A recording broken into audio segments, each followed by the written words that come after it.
In front of me is Samsung Galaxy A50 and today I would like to show you how you can change theme of this device.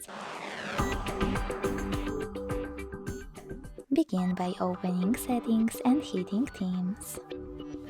Now you need to select themes at the bottom left corner and click on one of those. Select featured or tap.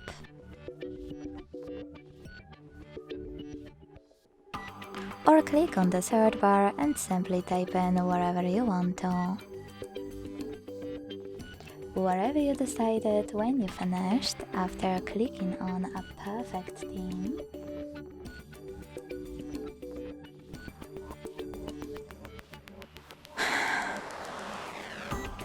select download.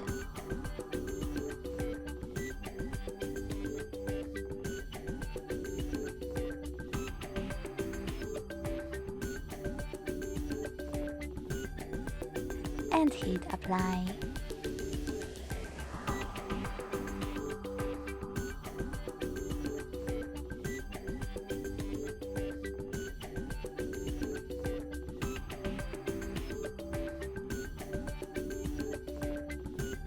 As you can see, after that, theme of my device has changed.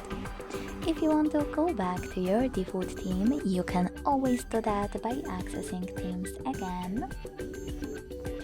And this time, instead of clicking on themes, selecting menu at the bottom right corner. Then hit my stuff at the top on the left. And click on your default theme to apply it. Thanks so much for watching. If you enjoyed this video, leave a like, comment and subscribe. Bye!